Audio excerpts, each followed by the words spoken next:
아브라함이 나이가 많아서 하나님의 부르심을 받아서 떠날 때는 175세였습니다. 이삭을 100세에 낳았기 때문에 이삭은 이제 75세의 나이가 되었고 아버지의 뒤를 이어서 가문의 족장이 되었습니다. 아브라함이 이삭에게 여러 가지를 물려주었다고 할 수 있습니다. 먼저 그가 하나님께 받았던 모든 축복, 재산과 소유를 그리고 그 가솔들을 다 물려주었습니다. 또 하나님께로부터 받았던 언약과 약속도 물려주었습니다. 우리가 어떤 가문에 속해 있든지 그 가문의 유산을 물려받게 되는 것이라고 할 수 있습니다. 그런데 물려받은 것 가운데 어떤 것은 내가 마음대로 결정할 수 없는 것이 있습니다. 저는 어린 시절에 걸음걸이가 아버지를 닮았다고 놀림을 많이 받았습니다. 저희 아버님은 키는 많이 크셨는데 뒤에서 걸으면 좀 뒤뚱뒤뚱 하셔서 오리걸음을 했다고 합니다. 그런데 저도 키는 크지 않지만 뒤뚱뒤뚱해서 그래서 애비를 닮았다 뭐 그런 얘기를 들었습니다. 제가 닮고 싶어 닮은 것입니까? 아닙니다. 제 생각과 아무 상관없이요. 사실 저희 아버님은 키가 86쯤 되셨기 때문에 저는 키가 큰 것을 닮고 싶었는데 키는 크지 못했습니다. 마음대로 안 되죠. 신체적인 특성이라든지 이런 것은 어떻게 하나님께서 유전자를 어떻게 조작하시는지 모르지만 닮긴 닮지만 내가 원한다고 닮는 것도 아니죠. 그래서 눈이 크고 피부가 검은 아내가 피부가 흰, 눈은 작지만 피부가 흰 남편 만나서 눈이 크고 피부가 흰 딸을 낳을 것을 기대했는데 반대로 되는 거 아시죠? 예, 그 마음대로 안 되는 겁니다.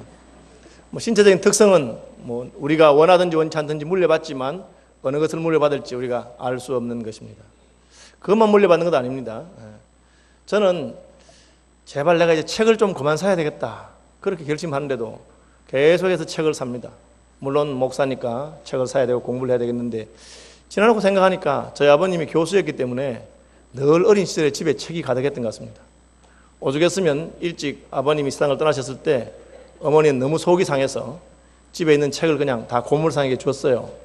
제 기억으로 그 당시에 손수레로 6수레 이상을 고물상에 갖다가 이렇게 준 걸로 기억이 나요.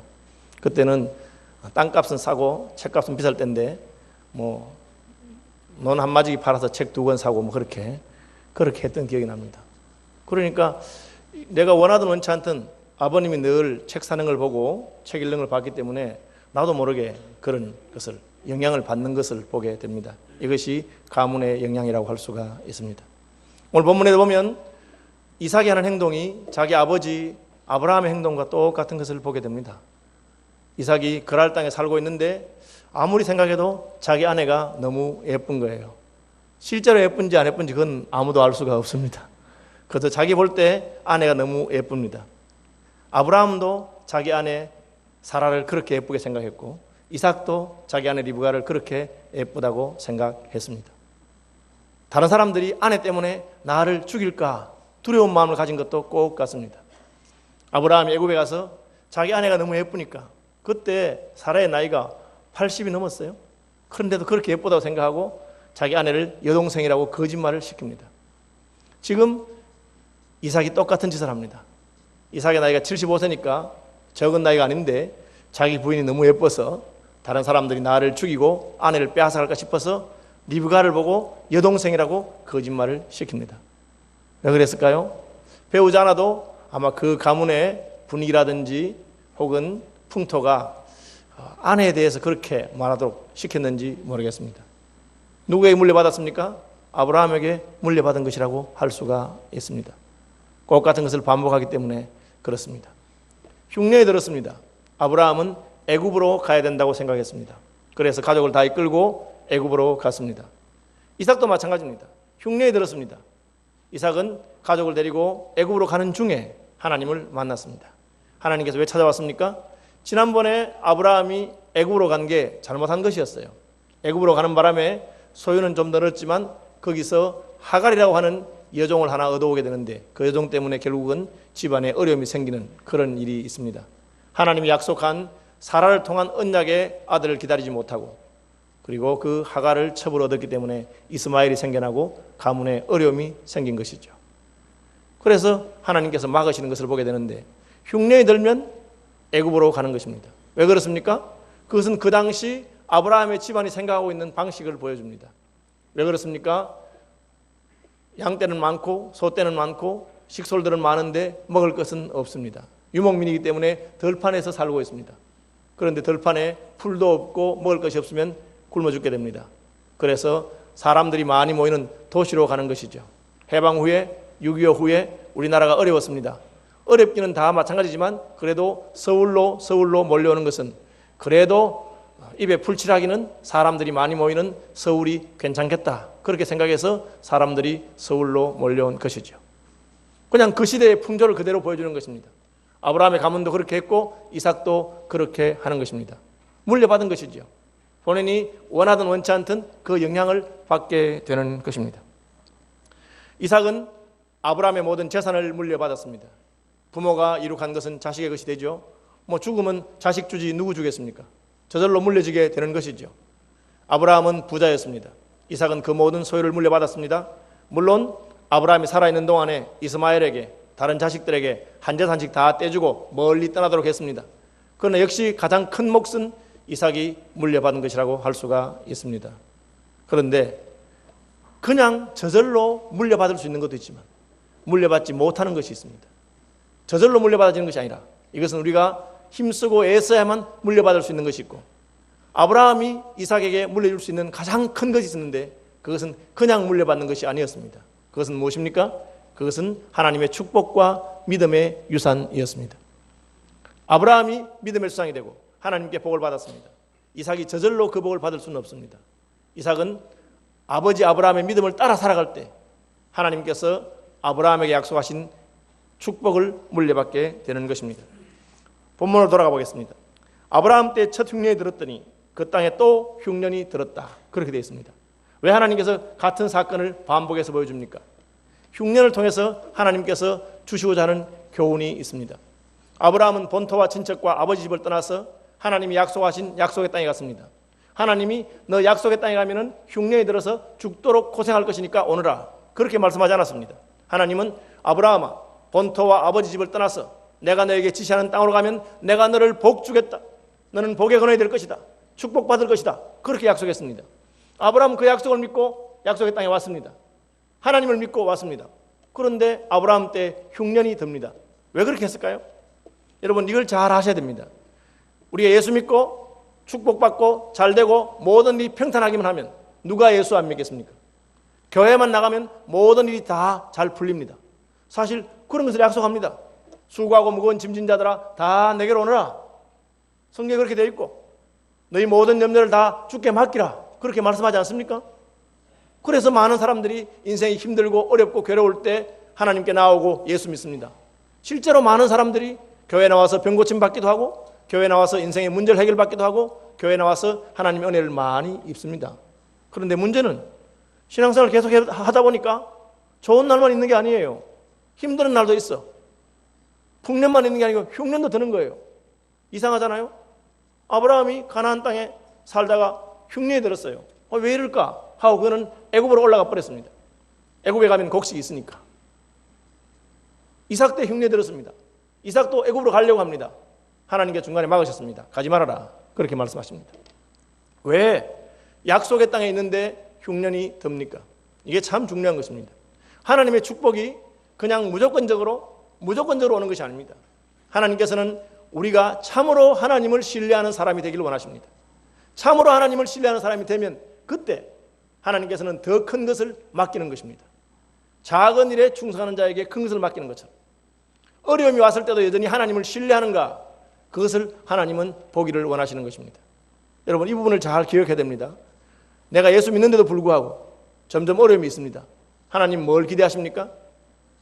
우리가 예수 믿는 것이 형편이 나아졌기 때문에 병 고침 받았기 때문에 땅에서 무슨 것을 받았기 때문이 아니라 나는 참으로 하나님을 섬기는 자가 되었기 때문에 기쁘거나 슬프거나 부유하거나 가난하거나 하나님을 섬기는 자가 되겠다는 것을 보여주는 것이죠. 결혼식 할 때 서약하는 것 아닙니까? 그렇죠? 기쁠 때나 슬플 때나 건강하거나 병들었거나 잘 나가거나 못 나가거나 옆에 서 있는 사람을 당신의 배우자로 맞아서 평생 동안 사랑하겠느냐 하는 것입니다. 아니요.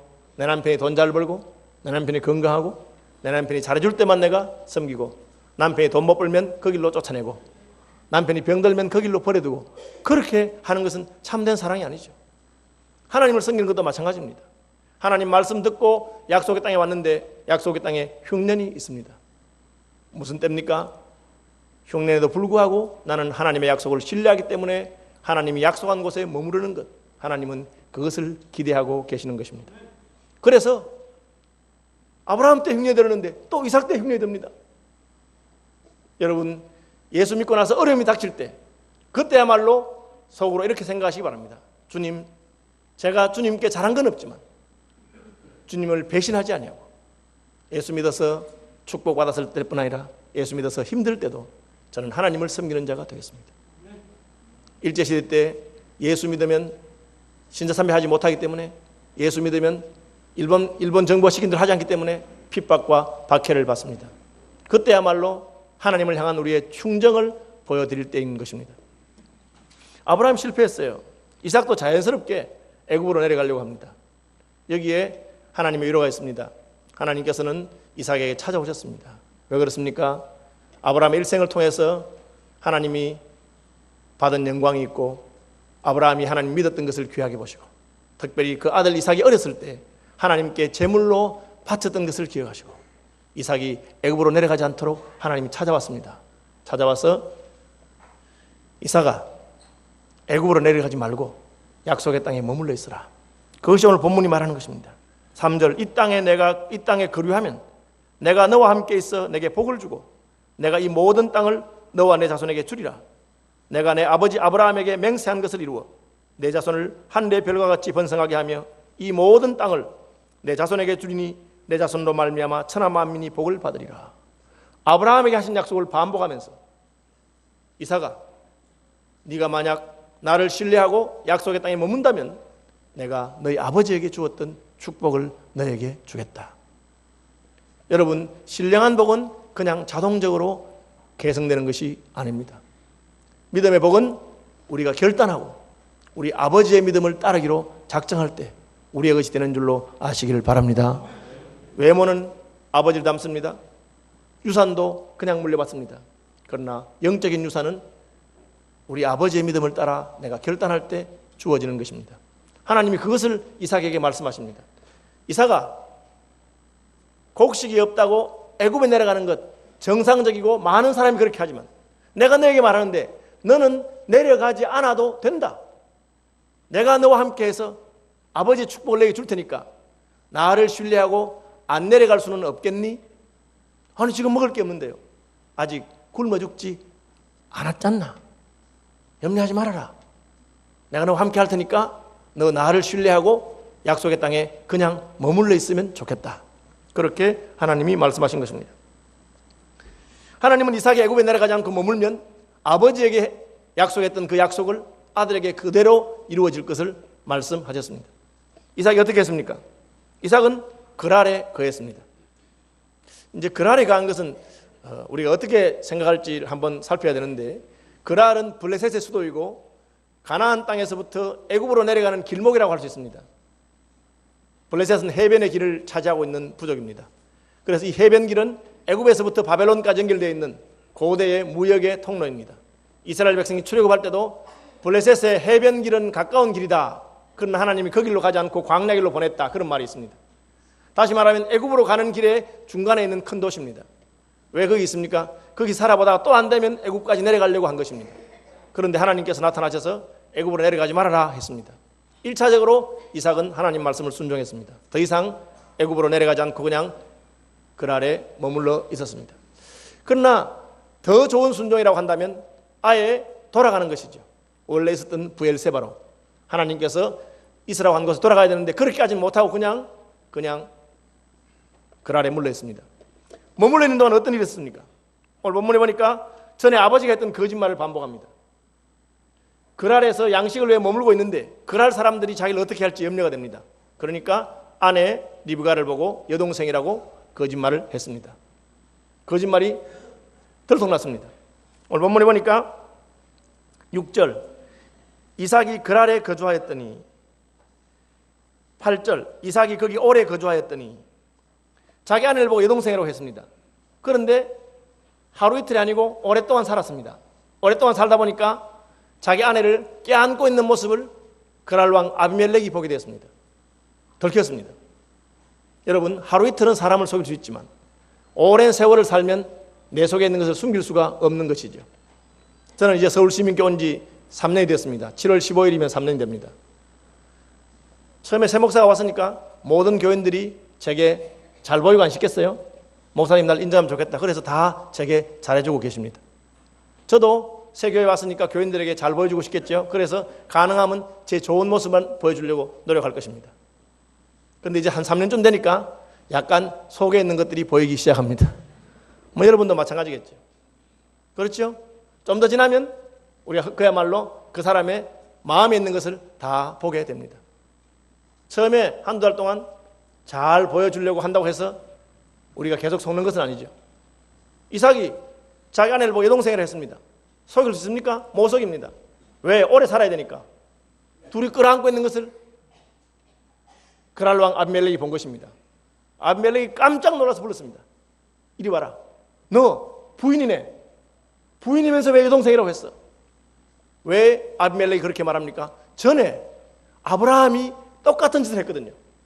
아브라함이 리브가를 애굽에서 한번 거짓말 해놓고 또 아비멜렉에게 또 거짓말한 거 있어요. 그래서 그때도 아비멜렉이 데려올려 했는데 그 바람에 아비멜렉 가문에 태가 다 다치고 하나님이 아이를 낳지 못하게 하는 그런 벌을 주신 적이 있어요. 그 아비멜렉이 이 아비멜렉인지는 분명치 않습니다.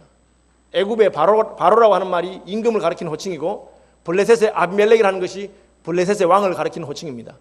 그러니까 자기 아버지 때였는지 자기 때인지 모르지만 어쨌든 이 왕은 지난 역사를 통해서 배우기 때문에 왕조실록을 통해서 그런 일이 있었던 걸 알고 있습니다. 그런데 이삭도 여동생이라고 하는데 아내인 거예요. 그래서 이삭을 불러다가 왜 거짓말 했느냐 하고 책망을 듣게 됩니다. 참 부끄러운 일이죠. 하나님을 섬기는 사람이 세상 사람들에게 꾸지람을 듣는 것입니다. 여러분, 예수 믿는 사람이 처음 보는 사람, 낯선 사람에게 예수 믿으세요, 예수 믿으면 복 받습니다, 그렇게 전도하는 것이 쉬운 일일 것입니다. 혹시 그런 사람 가운데서도 예수 믿게 될 수 있을지 모릅니다. 그러나 여러분과 오래 산 사람, 여러분의 친척들, 친구들, 혹은 여러분의 이웃들이 예수 믿게 하려면 여러분의 삶이 달라져야 되는 것입니다. 그냥 예수 믿으면 참 좋습니다, 그렇게 한다고 사람들이 아 그렇습니까? 나도 예수 믿을까요? 그렇게 할 것 같습니까? 뭐라고 말할 것 같습니까? 나도 너같이 될까 싶어서 예수 안 믿는다. 그럼 얼마나 부끄럽겠어요. 그냥 밤마다 그릇 깨지는 소리가 들리고 부부싸움하는 소리가 들리는데 아침에 싹 웃으면서 예수 믿으라고 한다고 해서 그 사람들이 믿겠어요? 말하지 않아도 우리의 삶이 그 사람들에게 빛이 되고 소금이 되는 것입니다. 속일 수 없습니다. 이삭은 아내 리브가를 여동생으로 한 것이 들통나게 되었습니다. 하나님께서 부끄럽게 하신 것이죠. 왜 그렇습니까? 이삭의 순종이 절반의 순종이기 때문에 약속의 땅으로 돌아가지 않고 그랄에 머물러 있는 것입니다. 그랄은 이리 갈까 저리 갈까, 애굽으로 갈까 돌아갈까 하는 것과 같습니다. 사실 많은 사람들이 그렇게 합니다. 우리가 애굽에 내려가서 내가 원하는 대로 한번 해보려고 하다가 하나님이 한번 경고하시면 그렇지, 내가 어떻게 애굽에 내려가겠나. 그렇지만 완전히 돌아가지는 않습니다. 그래서 어중간하게 서 있는 것이죠. 거기 있는 동안에 하나님께서 세상 사람을 통해서 때로 우리를 부끄럽게 하십니다. 이삭이 창피를 당했습니다. 하나님, 그래도 흉년인데 제가 먹고 살 것이 없는데 어떻게 다시 그 사람이 살지 않는 황무지로 가겠습니까? 그렇게 염려하는 마음이 있습니다. 이제 하나님이 어떻게 하십니까? 이삭의 농사에 축복을 주셨습니다. 그해 이삭이 농사를 지었는데 100배나 얻었다고 되어 있어요. 여러분, 이게 쉬운 일이 아닙니다. 아니, 작년에 흉년이 들었는데 올해 풍년이 든다. 물론 뭐 그럴 수도 있는데 성경을 보면 흉년이 7년 동안 반복된다든지 한번 흉년이 들면 고향을 떠나지 않으면 문제가 해결되지 않는 그런 식으로 2회, 3회 그런 때가 많습니다. 룻기에 나오미가 고향 떠날 때도 그랬습니다. 아니, 흉년 한 번 들었다고 떠나겠어요? 내년에 풍년 들면 되는데 아마 흉년이 들기 시작하면 여러 해를 들고 그래서 7년 대 흉년이 생기고 그렇게 하는 것입니다. 그런데 이삭은 그 해의 농사를 100배나 얻었어요. 성경에서 30배, 60배, 100배나 했으니까 100배는 가장 많이 얻은 것을 말합니다. 남의 땅에서 농사를 지었는데 100배나 얻게 되었습니다. 뭘 말합니까? 걱정하지 말아라. 다른 사람 다 흉년 들어도 내가 너를 책임질 수 있다. 그렇게 하는 것입니다. 저는 풍년만 들면 돈 버는 줄 알았어요. 그런데 농사 짓는 분들 이야기 들어보니까 풍년 들어서 망하는 경우가 더 많다 하더라고. 요즘은. 왜 그래요 하니까 값이 떨어진대. 그럼 제일 좋은 게 뭡니까? 다른 사람은 다 흉년 들고 자기 혼자 풍년 드는 거래. 예수 믿는 사람들이 그런 걸 기대해서 되는지 모르겠는데, 과수원 농사를 했는데 우박이 내려가지고 전국에 사과 농사, 배 농사 다 망했는데 마침 자기 과수원에는 우박이 안 떨어지면 그러면 돈 번다고 하더라고요. 이삭이 그 짝입니다. 주변에 흉내이 드는데 그는 100배나 결실하게 됐습니다. 뭘 보여주는 겁니까? 내가 애굽에 내려가지 말라고 안 하더냐? 내가 너를 책임져 준다. 너무 염려하지 말고 이번 기회에 조금 믿음을 가지고 약속의 땅으로 완전히 돌아가면 어떻겠냐? 그렇게 하는 것입니다. 풍년이 들었습니다. 풍년이 드니까 갑자기 주변 사람들의 안색이 바뀌기 시작합니다. 왜요? 저만 잘 되니까. 기분이 나쁜 겁니다.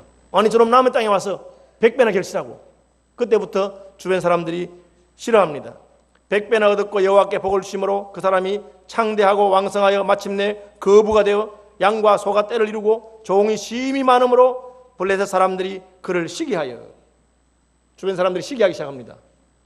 떠날 때가 된 거죠. 야곱이 고향을 떠나서 바단 아람에 갔습니다. 형을 두려워해서 갔습니다. 그러나 야곱은 언약의 자손이요 하나님의 약속을 이어받은 자이기 때문에 가나안 땅에 살아야 됩니다. 20년 될 때까지 안 떠나는 거예요. 부인 둘 얻고 잘 사는 겁니다. 첩도 둘 얻었습니다. 잘 사는 겁니다. 하나님이 어떻게 합니까? 삼촌의 안색이 변하도록 한 거죠. 어느 날 야곱이 보니까 외삼촌이 자기를 대하는 게 전과 같지 않습니다. 왜요? 이놈 야곱이 몸에 새끼 나거든 얼룩덜룩한 놈만 네가 해라 하면 전부 다 얼룩덜룩한 놈이야. 삼촌이 기분이 나빠서 그러면 얼룩덜룩한 건 우리가 하고 하얀 놈만 내가 할게 하면 튼튼한 놈은 전부 다 하얘. 물론 야곱이 깨를 섰죠. 그러니까 삼촌이 기분이 나쁜 거예요. 안색이 변했어. 그래서 고향으로 가게 됩니다. 죄송합니다. 하나님께서 이삭으로 하여금 그랄 지역에 있는 블레셋 사람들로 하여금 시기를 당하도록 하십니다. 왜 그랬을까요? 고향으로 돌아가라. 약속의 땅으로 돌아가라. 그것을 말하고 계시는 것입니다. 왜 그렇게 하십니까? 하나님이 아브라함에게 약속하신 축복을 이삭에게 다 주고 싶습니다. 그러나 조건이 있어요. 이삭이 약속의 땅에 거할 때만 그 축복을 받을 수가 있는 것입니다. 부모님 유산 가운데 저절로 물려받는 것도 있지만 우리가 할 것을 해야만 물려받는 게 있어요. 한국교회가 이처럼 성장하고 축복받은 것 다 하나님의 은혜인 줄 모르는 사람 아무도 없습니다. 우리가 얼마나 힘들고 가난하고 어렵고 제가 초등학교 다닐 때만 해도 가만히 깔아놓은 예배당에서 예배드린 적이 있습니다. 지금은 얼마나 한국교회가 성장했습니까? 오죽했으면 세상 사람들이 이제는 교회에 대해서 기분 나쁘게 생각합니다. 심지어 밤에 왜 저렇게 십자가가 많나? 그게 기분 나빠서 서울 시내는 그냥 빨간 십자가밖에 없다. 좀 끄면 좋겠다. 뭐 여러 가지 그런 얘기도 합니다. 저는 좋게 생각합니다. 그걸 긍정적으로 생각하면 그만큼 한국교회가 성장하고 축복을 많이 받았다는 것이죠. 뭐 교회가 몇 군데 없고 십자가가 그냥 서울 시내 한두 군데도 안 보이면 제가 외국 나가보니까 밤중에 뭐가 없어. 뭐가 없느냐? 십자가가 아무것도 없더라고. 그게 한국과 차이구나. 그렇게 깨닫습니다. 어쨌든 한국교회가 지금처럼 성숙하고 성장하고 축복받는 것은 다 하는 것입니다. 그렇죠? 그럼 어떻게 됩니까? 시기하는 사람이 생기고 질투하는 사람이 생기는 것입니다. 그런데 여러분, 한국교회가 이 축복을 받은 것을 우리가 그대로 다 물려받을 수 있느냐? 다음 세대 그대로 물려받느냐? 아닙니다. 우리 믿음의 선배들이 가졌던 그 믿음과 그 충성과 그 헌신이 없으면 아마 다음 세대에는 축복이 물려지지 않을 것입니다. 하나님 그걸 아셨습니다. 하나님은 아브라함에게 주었던 축복을 어려서 모리아산에 제물로 바쳐진 적이 있는 이삭에게 주기를 원하십니다. 그러기 위해서는 이삭이 더 이상 블레셋 사람의 땅에서 머물러서는 되지 않습니다. 이삭은 약속의 땅 브엘세바로 하나님 약속한 땅으로 가야 됩니다. 안 가죠. 편하니까. 그러니까 이제는 사람들이 그를 시기하고 질투하도록 만듭니다. 때를 알아야 됩니다. 저 사람이 왜 나한테 저럴까? 왜 저럴까? 여러분 그 사람만 보지 마시기 바랍니다. 그 사람의 배후에 하나님께서 이번 기회를 통해서 나로 하여금 다시 한번 하나님께 더 가까이 나아가라고 하는 줄로 깨달으시기를 바랍니다. 왜? 그래야 하나님이 물려주실 축복을 받기 때문에. 하나님이 이삭에게 주고자 하는 것은 재산 좀 더 차지하는 것, 아버지 아브라함의 유산을 더 많이 받는 그런 정도가 아니라 아버지 아브라함이 하나님께 받았던 그 영원한 축복을 상속하는 것입니다. 그것은 그냥 되지 않습니다.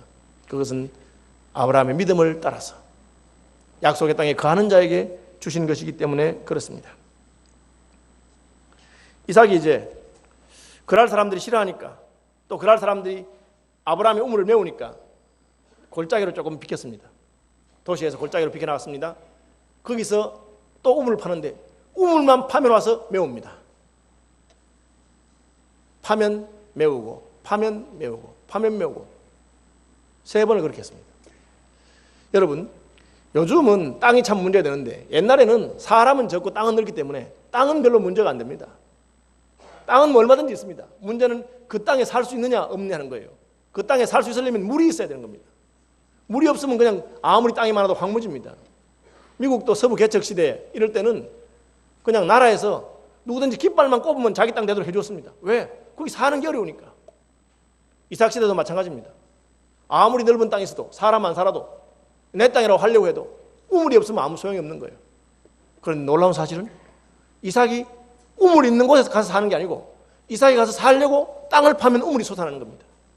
그래서 구약 성경에 샘의 복이라 우물의 복이라 그렇게 말하는 것이 있습니다. 물의 복이 있는 것입니다. 파면 물이 솟아나게 하시는 것이죠. 제가 중국 선교사님 얘기를 들었는데 중국의 그 동북지방에서 이분이 사역하는데 주로 소수부족에 있는 어려운 사람들, 공부 못하는 어려운 분들 불러다가 같이 합숙하면서 공부를 가르치고 그들을 훈련시켜서 그 자기 부족 교회로 보내는 그런 일을 하는 분이에요. 그런데 그분이 하다 보니까 이분들에게 자활 의지를 하기 위해서 농장을 하나 사야 되겠다. 그래서 정부하고 타협을 해서 아주 좋은 땅을 샀다고 그래요. 선교사님 생각에 땅이 넓고 아주 좋아 보이는 거예요. 그래서 가격을 제대로 쳐서 샀는데 사고 나니까 주민들이 전부 다 수근수근하면서 선교사에게 속았다는 거예요. 저분이 바가지 썼다는 거예요. 왜요? 땅은 좋은데 그게 물이 안 나는 땅이라 농사를 못 짓는데요. 농장 못 한대. 그래서 자기는 시세보다 사기 산 줄 알았는데 시세보다 몇 배나 주고 바가지를 쓴 거예요. 그런데 결과적으로 어떤 일이 있었느냐? 거기는 물이 안 나는 곳이에요. 아무리 파도 안 나. 근데 기도하고 팠더니만 너무너무 좋은 지하수가 터진 거예요. 그래서 뭐 그냥 농장이 너무너무 잘 되고 자립되고 그야말로 땅값이 금값이 돼버렸대. 왜 그렇습니까? 물 있는 곳에 땅을 산 게 아니고 땅을 샀는데 거기 물이 터지게 된 것입니다. 이삭의 사건은 그걸 보여주는 것입니다. 한 번, 두 번, 3번 하다가 이럴 것 같으면 굳이 블레셋 사람이 있는 데서 꿈을 팔 게 아니고 딴 데 가자 내가. 왜? 하나님이 우리와 함께 하시니까. 그 서너 번의 사건을 통해서 이삭이 깨달은 것입니다. 아하, 이게 농사라는 것도 하나님이 복을 주면 되는 것입니다. 신명기에 보면 가나안 땅을 천수답이라고 해요. 천수답. 여러분 천수답이 뭡니까? 하는 데서 비가 내리지 않으면 농사 못 짓는 게 천수답입니다. 농사치고는 참 기가 막힌 농사요. 비가 안 오니까. 그러나 만약에 하나님이 때를 따라 비를 주시면 천수답같이 편한 게 없어요. 왜 그렇습니까? 물 줄 필요가 없으니까. 때를 따라 한 데서 비가 바로 내려오는 거예요. 그래서 가나안 땅을 내 하나님 여호와께서 권고하시는 땅이라. 그것이 이삭이 깨달은 것입니다. 그래서 이삭이 브엘세바로 옮겨갑니다. 왜요? 아, 이제 내가 보기에 이 땅이 우물이 많거나 기름지거나 농사가 잘 되거나 그게 중요한 것이 아니고 하나님이 나와 함께 하시면 황무지도 옥토와 같이 될 수가 있겠구나. 우물이 있는 곳을 찾아가서 우리가 텐트를 칠 것이 아니라 하나님과 함께해서 어디든지 텐트를 치면 그것이 샘의 근원이 되게 하시는 분이 하나님이시구나. 이삭이 그걸 깨달은 것입니다. 그것을 깨닫는 순간에 그는 믿음의 유산을 계승한 사람이 됩니다. 그가 브엘세바로 갔는데 아비멜렉이 찾아옵니다. 군대 장관 비고를 데리고 찾아옵니다. 뭘 합니까? 우리 화평하게 지냅시다. 평화조약을 맺읍시다. 한 나라의 왕이 한 부족의 족장을 가지고 왜 그렇게 말합니까? 그는 이삭에게 하나님이 함께하는 것을 보았기 때문입니다. 세상이 먼저 알게 됩니다. 여러분, 우리가 참으로 믿음의 사람이 되면 세상 사람이 저 집안은 뭔가 달라도 다르다. 하나님이 함께 하시는 가문인가 봐. 그런 축복을 받게 되시길 바랍니다. 분명히 망하는 길로 가는 것 같은데, 분명히 어리석은 길로 가는 것 같은데, 그런데 하나님이 함께 하시니까 황무지에서 생수가 솟아나는 역사가 있습니다. 한 해 풍년을 얻었다고 하지만 여전히 지금 그 땅에는 기근이 있고 무엇을 먹을지 알지 못하는데 사람들이 없는 브엘세바로, 광야로, 들판으로 이삭은 나갑니다. 그 이삭을 따라서 아비멜렉이 와서 당신은 하나님께 복을 받은 사람이라. 우리는 당신들과는 더 이상 싸우기를 원치 않습니다. 여러분, 세상 사람들이 그걸 더 잘하는 경우도 있어요. 그렇죠? 우리 일생 가운데 하나님의 언약의 축복을, 아브라함의 언약의 축복을 계승하는 분들이 되시길 바랍니다. 우리에게는 아브라함보다 더 위대한 믿음의 조상이 있습니다. 누굽니까? 예수 그리스도이십니다. 예수 그리스도의 발자취를 따라가서 예수님이 우리에게 주시는 그 축복을 믿음으로 누리시기를 바랍니다. 찬양하겠습니다.